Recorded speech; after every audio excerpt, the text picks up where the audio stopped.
Welcome to বিদঙ্ক.com। আমি সঙ্গীতা, তোমাদের ম্যাথসের teacher. চলো দেখা যাক কি প্রবলেম আছে সলভ করার জন্য। বলা হচ্ছে আমাদের স্কুলের প্রথম শ্রেণীর 24 জন শিশুর মধ্যে এক বাক্স সন্দেশ সমান ভাগে ভাগ করে দিলাম এবং প্রত্যেকে 5টি করে গোটা সন্দেশ পেল। যদি শিশুর সংখ্যা 4 জন কম হতো তবে প্রত্যেকে কতগুলি গোটা সন্দেশ পেত তা ভেদতত্ত্ব প্রয়োগ করে হিসাব করে লিখি। আচ্ছা, তো তাহলে দেখো বলছে যে 24 জন শিশুর মধ্যে যদি ভাগ করা হয়,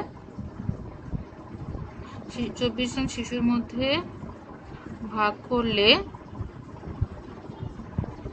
প্রত্যেকে পায় 5টি করে সন্দেশ। ঠিক আছে, তাহলে যদি একজন শিশু থাকে, ধরো গোটা স্কুলে একটি শিশু আছে এবং তার মধ্যে যদি গোটা বাক্স ভাগ করে দেওয়া হয়, তাহলে কি হবে? তাহলে একটা যখন শিশুর মধ্যে ভাগ করবে সে তাহলে পুরো বাক্সটাই পেয়ে যাবে।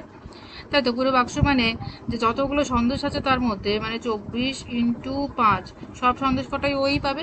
ঠিক আছে, তো তার মানে একজন শিশুর মধ্যে যদি ভাগ করা হয় তাহলে প্রত্যেকে যেটা পাবে, প্রত্যেকে পাওয়ার সংখ্যাটা বেড়ে যাবে। তার মানে এখানে আমরা গুণ করছি, তো 24 ইন্টু 5 হবে, হলো।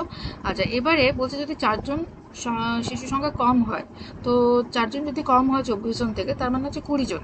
তো যদি 20 জন থাকে শিশু, তো তাহলে কি হবে? একজন শিশু যতগুলো সন্দেশ পাবে, তো 20 জন শিশুর যদি থাকে তখন প্রত্যেকের ক্ষেত্রে ভাগের সংখ্যা কমে যাবে, তখন সেটা ভাগ হবে। তার মানে এটা ব্যস্তানুপাতিক হচ্ছে। যদি শিশু সংখ্যা বাড়ে তাহলে প্রত্যেকের যে অংশ সেটা কমে যাবে, আর যদি শিশু সংখ্যা কমে তাহলে প্রত্যেকের যে অংশ সেটা বেড়ে যাবে, মানে ব্যস্তভেদে এদের সম্পর্কযুক্ত। তো তাহলে কি হচ্ছে যে 20 জন শিশুর ক্ষেত্রে হবে 24 into 5 divided by 20. Okay, so that is equal to 4 5 4s are 20 and 4 6 are 24. ঠিক আছে, তাহলে যদি শিশু সংখ্যা 20 জন হয় তখন প্রত্যেকে 6টি করে সন্দেশ পাবে। ওকে, আচ্ছা, তো শিশু সংখ্যা যদি 4 জন কম হয় তাহলে উত্তর কি লিখবো? স্টেটমেন্ট যে শিশুর সংখ্যা